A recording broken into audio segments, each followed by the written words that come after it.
গো, শুনছো? ওই গো, আরে শুনতে পাচ্ছো আমার কথা? উঠে পড়ো, সকাল গড়িয়ে বেলা হতে চললো। উঠে পড়ো, এবার না হলে তো কাজের জন্য দেরি হয়ে যাবে। আরে কি হয়েছে বলো তো? আরে সকাল সকাল চেঁচাচ্ছ কেন? দেখতে পাচ্ছ তো যে সকাল থেকে বৃষ্টি পড়ছে। আজকে আর কাজে যেতে ভালো লাগছে না, আমাকে একটু ঘুমাতে দাও দেখি। হ্যাঁ, সে তো দেখতেই পাচ্ছি সকাল থেকেই বৃষ্টি পড়ছে, কিন্তু তোমাকে কাজেও তো যেতে হবে। আবার ঘরেতে সেই রকম কিছু নেই, সামান্য বাজার আছে, ওটা দিয়ে আজ কোনো রকমে চলে যাবে। এই তো কদিন আগে বাজার করে নিয়ে এলাম, তা এক্ষুনি শেষ হয়ে গেল। তার শেষ হবে না? তুমি একদিন সামান্য পরিমাণে বাজার করে নিয়ে আসবে, আর সেটা কি সারা মাস ধরে চলতে পারে নাকি? আরে উঠে পড়ো, উঠে বাজারে যাও তো। দেখো গিন্নি, আজকে সকাল থেকে প্রচণ্ড বৃষ্টি পড়ছে। আমি আজকে কাজেও যাব না আর বাজারও করতে যাব না, যা আছে ওদিক দিয়ে আজকে চালিয়ে নাও আর কি। কালকে সকাল সকাল উঠে বাজারে যাব। আমাকে এখন বিরক্ত করো না, ঘুমাতে দাও, ভালো লাগে না।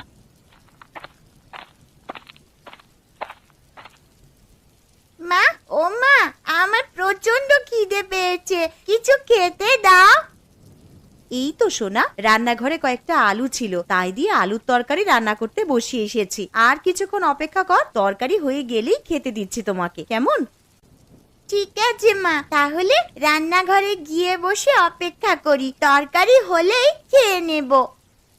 হ্যাঁ সোনা, তুই যা, গিয়ে আগে হাত পা ধুয়ে নে, তারপর রান্নাঘরে খেতে আসবি।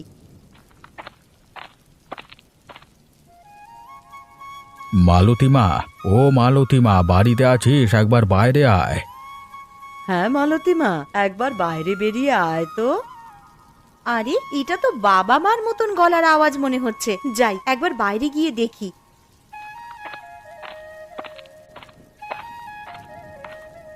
আরে তোমরা হঠাৎ করে আমাদের বাড়িতে চলে এলে, আবার এই ঝড় বৃষ্টির দিনে? হ্যাঁ রে মা, চলি এলাম এই বৃষ্টির দিনে। বাড়িতে বসে বসে আর ভালো লাগছিল না। তাছাড়া আবার সকাল থেকে বৃষ্টি পড়ছে। তোর মাকে বললাম যে মেয়ের বাড়ি থেকে ঘুরে আসবে, তোর মা একেবারেই রাজি হয়ে গেল, তাই চলে এলাম। সে তোমরা বেশ ভালোই কাজ করেছো আমাদের বাড়িতে চলে এসে। তা বলো, তোমরা কেমন আছো? শরীর টরীর ভালো আছে তো? কেমন আর থাকবো রে মা, ঠাকুরের অশেষ কৃপায় বেশ ভালো রকমই দিন কেটে যাচ্ছে। তা তোরা কেমন আছিস বল? আমরাও খুব ভালো আছি মা। আরে দাদুন, দিদুন, তোমরা কেমন আছো? দিদি ভাই, খুব ভালো আছি। আর এই নাও, তোমার জন্য মিষ্টি নিয়ে এসেছি। আহ বাবা, তোমরা আবার এইসব আনতে গেলে কেন? জানো তো তোমার নাতনি কেমন মিষ্টি পেলে আর কিছু চায় না, আরে এত মিষ্টি খেলে শরীর খারাপ করবে তো। তা আনবো না? আমার 5টা নয়, 10টা নয়, একটা মাত্র নাতনি, তার জন্য তো এতটুকু করতেই পারি। আর কটা হাঁস এনেছি, আর এই থলের মধ্যে কিছু জিনিস আছে, ঘরে নিয়ে চলো। ও মা, তোমরা আবার হাঁস আনতে গেলে কেন গো? কেন রে, বিয়ের আগে তুই তো হাঁস পুষতে ভালোবাসতিস, তাই নিয়ে এলাম। ঠিক আছে ঠিক আছে, পরে কথা বলবো, তোমরা এখন ঘরে চলো, বাইরে প্রচন্ড বৃষ্টি পড়ছে।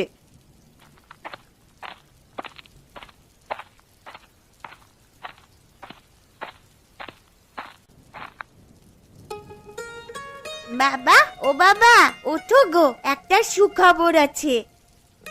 আবার কি হলো রে মা? আমাকে কি তোরা একটু শান্তিতে ঘুমাতে দিবি না? আরে একদিন একটু কাজে ছুটি নিলাম, তাও দেখছি আরামে ঘুমাতে পারবো না। তা বল কি হয়েছে?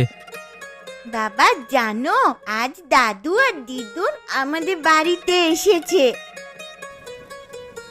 হ্যাঁ, সে কি রে? তা কখন এলো? এই তো বাবা, তুমি যখন ঘুমিয়েছিলে তখনই দাদু আর দিদুন আমাদের বাড়িতে এসেছে।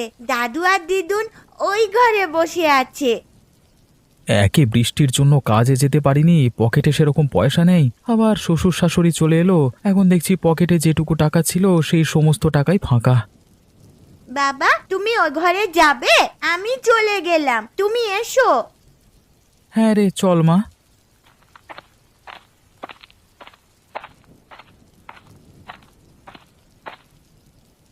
আরে এই তো জামাই চলে এসেছে। তা বাবা মা আপনারা কেমন আছেন বলুন? আর আসতে কোনো অসুবিধা হয়নি তো? না না জামাই বাবা, সেরকম কোনো অসুবিধা হয়নি। তা আপনারা যখন আমাদের বাড়িতে চলে এসেছেন, 1 সপ্তাহ না কাটিয়ে যেতে দেব না, কিন্তু না হলে আমি কিন্তু ছাড়বো না। হ্যাঁ, আচ্ছা বাবা, সে এখন দেখা যাবে। না মা, দেখা যাবে বললে তো হবে না। জামাই যখন একবার বলেছে তখন তোমাদেরকে এই কথা রাখতেই হবে। আর কি গো শুনছো, আর তুমি একবার রান্নাঘরে এসো তো, কিছু কথা আছে।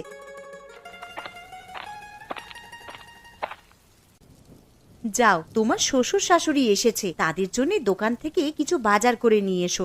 বাড়িতে তো সেরকম ভালো মন্দ কিছুই নেই। আচ্ছা গিন্নি, তুমি তো জানো আমার পকেটের অবস্থা। দুদিন ধরে কাজে যাইনি, এখন তুমি কি করে বলছো যে ভালো মন্দ বাজার করে নিয়ে আসতে? দেখো, আমি অত শত কিছু জানতে চাই না, তুমি ভালো মন্দ কিছু বাজার করে নিয়ে আসবে, ব্যাস। এখন যে আমি কি করি, হাতে দুটো পয়সা নেই যে ভালো মন্দ বাজার করব। কি গো, কি ভাবছো? আগের মাসে তোমার বোনেরা যখন এসেছিল তখন তো বেশ ভালো মন্দ বাজার করেছিলে, তখন তো আমি কিছু বলিনি। এখন আমার মা বাবা এসেছে আর ভালো মন্দ বাজার করবার মতন টাকা তোমার কাছে নেই। ঠিক আছে, তুমি বরং বাজারের ব্যাগটা আর ছাতাটা নিয়ে এসো, আমি বাজারের দিকে যাচ্ছি। এই নাও ছাতা আর ব্যাগ, তাড়াতাড়ি বাজারের দিকে যাও তো।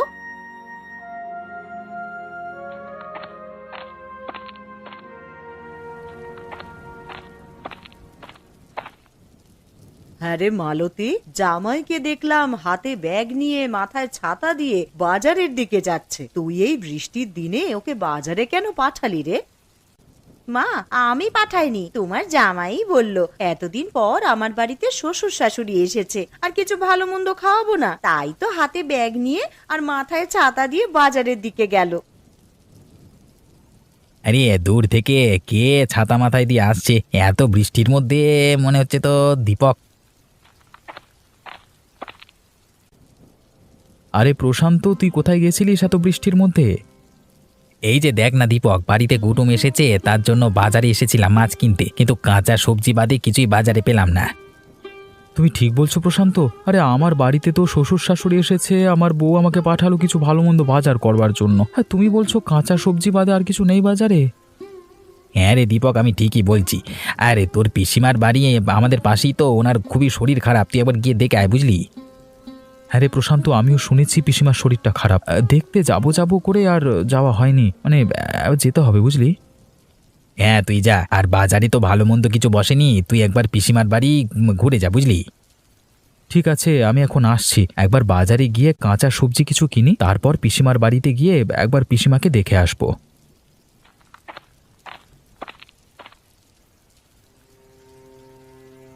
লোকটা কোথায় যে গেল?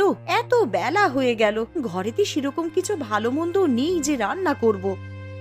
কি রে মা, কি এত চিন্তা করছিস? না মা, সেরকম কিছু নয়, আসলে বেলা হয়ে গেল তো, আর তোমার জামাইও তো সেই কখন বাজারে গেছে, এখনো বাড়িতে ফিরলো না। কি যে রান্না করব সেটাই ভাবছি। সে নিয়ে তুই অত চিন্তা করিস না, বাইরে এত বৃষ্টি পড়ছে দেখতেই তো পাচ্ছিস, হয়তো জামাই আমার বাজার করতে গিয়ে কোথাও আটকে গেছে এই বৃষ্টির জন্য। মা, তোমার জামাইকে আমি ভালো করেই জানি, দেখো গিয়ে হয়তো চায়ের দোকানে বসে বন্ধুদের সাথে আড্ডা দিচ্ছে। তাহলে মা, আজকে কি রান্না করব? বাড়িতে যা আছে তাই দিয়ে কিছু কর না একটা। বাড়িতে চাল ডাল আর আলু ছাড়া আর তো সেরকম কিছুই নেই। একটু ঝাল মশলা থাকলে, তুমি যে কটা হাঁস এনেছিলে তার মধ্যে থেকে একটা হাঁস রান্না করে খেতাম, কিন্তু সেই সমস্ত মশলাই তো নেই। এসব কথা ছাড় মা, তুই এখন যা আছে ওইগুলো দিয়েই দুপুরের জন্য কিছু একটা রান্না কর। আচ্ছা মা, ঠিক আছে, তুমি বরং বসার ঘরে গিয়ে একটু বিশ্রাম নাও, আমার রান্না হয়ে গেলেই তোমাদেরকে ডাকবো খাওয়ার জন্যে।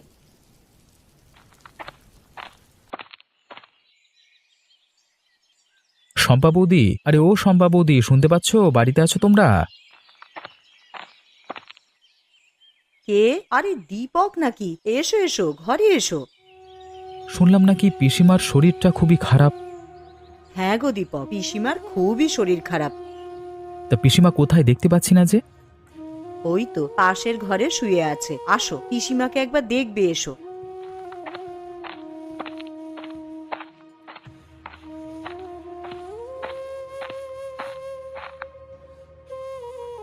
পিসিমা, ও পিসিমা, কেমন আছেন?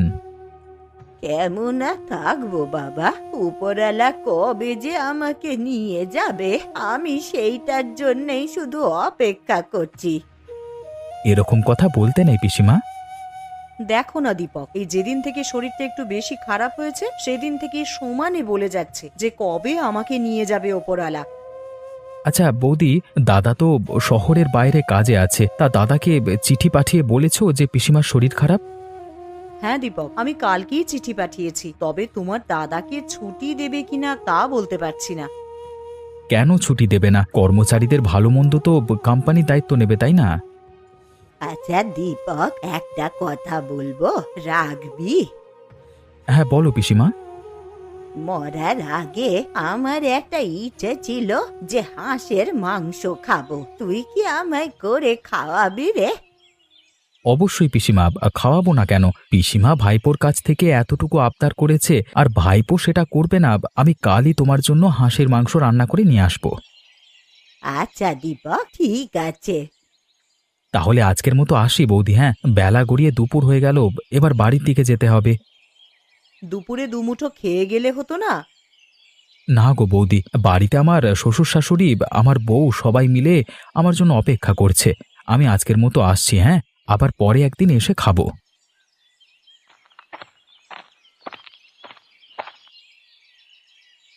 কই গো গিন্নি, আমি চলে এসেছি। এই নাও বাজারের ব্যাগটা নাও।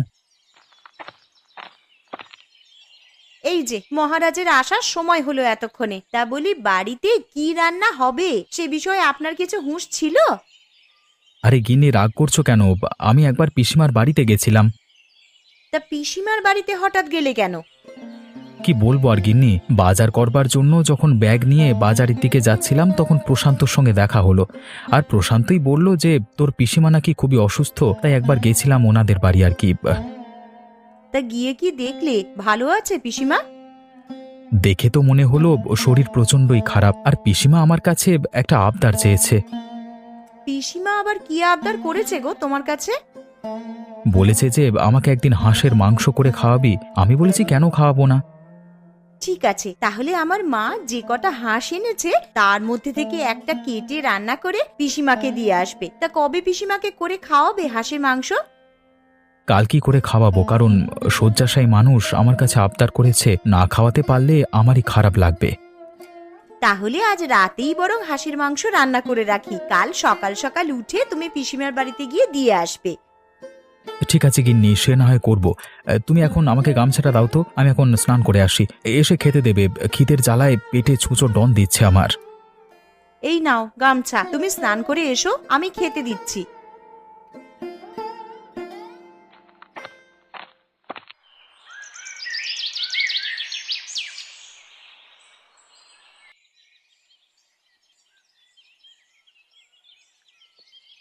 গিন্নি, তোমার মা আর বাবার খাওয়া হয়ে গেছে তো? হ্যাঁ গো, মা বাবার খাওয়া হয়ে গেছে, আর মেয়েটারও খাওয়া হয়ে গেছে। ওরা তিনজনে মিলে এখন ঘুমাচ্ছে। দীপক, আরে ও দীপক, আছিস নাকি বাবা ঘরে? আরে দেখো, তোমার নাম ধরে কে যেন বাইরে থেকে ডাকছে মনে হচ্ছে। আরে হ্যাঁ, তো এটা তো পিসিমার গলার স্বর বলে মনে হচ্ছে, কিন্তু উনি তো শয্যাশায়ী, উনি আমার বাড়িতে কি করে আসবেন? কিন্তু এটা তো পিসিমার গলার আওয়াজই মনে হচ্ছে গো। আচ্ছা চলো বাইরে গিয়েই দেখি। আরে পিসিমা, তুমি এখানে কি করে এলে? আরে তোমার তো প্রচন্ড শরীর খারাপ, তুমি তো দাঁড়াতে পর্যন্ত পারো না। আরে আমি পুরো সুস্থ হয়ে গেছি রে। কিন্তু আমি দুপুরবেলায় গিয়ে তো দেখলাম তুমি বিছানায় শুয়ে আছো, তো এখন কি করে ভালো হয়ে গেলে?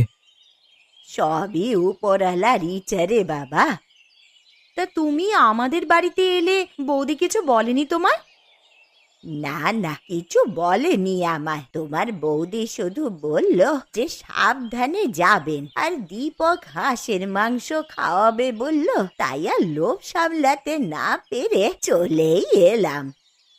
তা আপনার ভাইপো তো কালকেই আপনার বাড়িতে মাংস রান্না করে দিয়ে আসতো। কালকে যদি আমি আর না থাকি তাহলে তো আমার আর শেষ আশা পূর্ণ হবে না, তাই চলে এলাম আর কি। আর এসেছি যখন, আমি নিজের হাতেই তোমাদেরকে রান্না করে খাওয়াবো। এ তো খুব ভালো খবর। তা পিসিমা, তুমি রান্না করতে পারবে তো?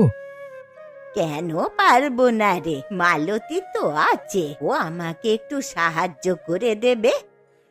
চলুন পিসিমা, তাহলে রান্নাঘরের দিকে যাই। আপনি আর আমি মিলে হাতে হাত লাগিয়ে হাঁসের মাংসটা করে নিই বরং। হ্যাঁ বৌমা, চলো।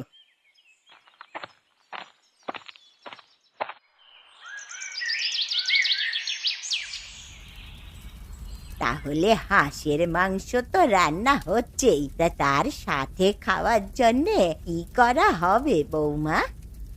কি আর করবেন পিসিমা, তাহলে রুটিটাই বানানো যাক। হাঁসের মাংসের সাথে বেশ ভালোই লাগবে খেতে। হ্যাঁ মা, তুই ঠিকই বলেছিস, হাঁসের মাংসের সাথে রুটিটা একদম জমে যাবে। কিন্তু পিসিমা, একটা অসুবিধা আছে। কি অসুবিধা বৌমা? আসলে আপনার ভাইপো হাঁসের মাংস খায় না। কে খায় আর কে না খায় সে দেখাই যাবে খেতে বসে। এখন রান্নাটা আগে করে নি।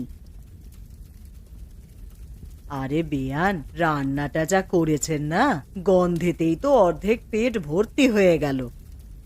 আমার এদিকে রুটি করা হয়ে গেছে। ও পিসিমা, আপনার কত দূর?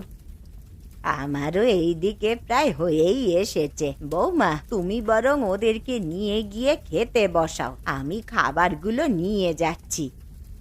ঠিক আছে পিসিমা, তবে সাবধানে। কিন্তু আমার জন্য আলাদা করে কিছু তরকারি করনি? না, তোর জন্যে আর কিছু আলাদা করে করা হয়নি। হাঁসের মাংসের ঝোল দিয়েছি, ওই দিয়েই রুটিটা খা।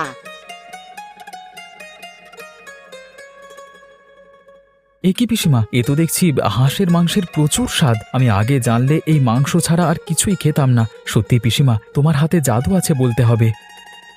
বলেছিলাম না বৌমা, কে খায় আর খায় না সেটা তুমি দেখে নেবে। সত্যি পিসিমা, আপনার হাতে জাদু আছে। যে কিনা হাঁসের মাংস ছুঁয়েই দেখতো না, তার কিনা এখন হাঁসের মাংস ছাড়া আর কিছুই খেতে ভালো লাগছে না। তাহলে পিসিমা, এখন তো রাত হয়ে গেছে, আর এখন বাড়িও যেতে পারবে না, কালকে সকালেই যেও। ঠিক আছে বাছা, আজ তোদের বাড়িতে থেকে কাল সকাল সকাল আমি বাড়ি চলে যাব।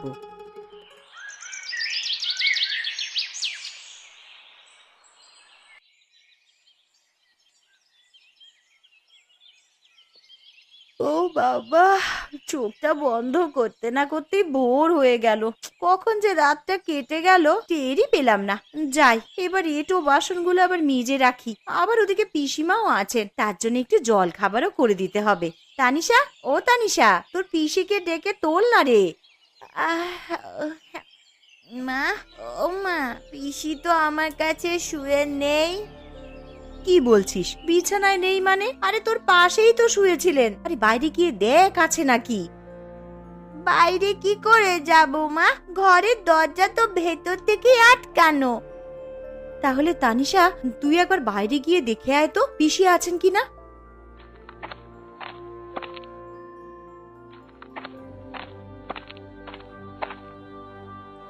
মা, পুকুর ঘাট, আমবাগান সবই তো দেখে এলাম, কই পিসিকে তো দেখতে পেলাম না। কি গো, শুনছো? আরে কই গো, তাড়াতাড়ি ওঠো, পিসি কোথায় যেন চলে গেছে, ঘরে নেই। তুমি গিয়ে একটু দেখো না। চলে গেছে মানে? কোথায় আবার যাবে? ঘরের দরজা তো ভেতর থেকেই বন্ধ ছিল, পিসি দরজা দিয়ে বের হবে কি করে? এ কি সর্বনাশ হলো আমার! কই গো, তুমি একবার পিসিমাদের বাড়িতে গিয়ে দেখে এসো না, উনি বাড়ি চলে গেছেন কিনা। হ্যাঁ হ্যাঁ, তুমি ঠিকই বলেছ, আমি একবার পিসির বাড়িতে গিয়ে দেখে আসি। আরে দূর থেকে ওটা কে যেন এদিকে আসছে, দেখে তো মনে হচ্ছে প্রশান্ত। যাই, একটু সামনে গিয়ে দেখি।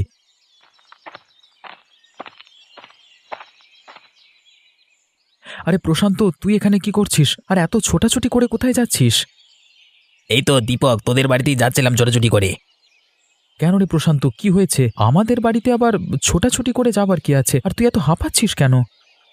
দেখ না দীপক, কালকে বিকেলে তোর পিসিমা মারা গেছে। এ কি বলছিস তুই প্রশান্ত? এমনটা হতেই পারে না। এমনটাই হয়েছে দীপক, তোর যদি বিশ্বাস না হয় তুই একবার পিসিমার বাড়িতে গিয়ে দেখ না। ঠিক আছে প্রশান্ত, আমার এখন তাড়া আছে, তাহলে তুই যা, গিয়ে আমার বাড়িতে খবর দে, আমি পিসিমার বাড়িতে যাচ্ছি। ঠিক আছে দীপক, তুই যা, আমি তোর বাড়ির দিকে যাচ্ছি।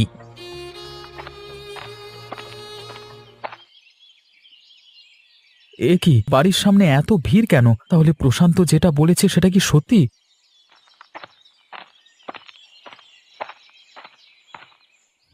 বৌদি, ও বৌদি, পিসিমার এমন অবস্থা হলো কি করে? দেখো না দীপক, কাল সন্ধ্যায় তোমার পিসিমা মারা যান। তোমাকে যে একটিবার সংবাদ দিব, বাড়িতে তো কেউই নেই, কাকে পাঠাবো বলো তোমার কাছে? কালকে সন্ধে মারা গেছে বৌদি, তুমি ঠিক বলছো তো?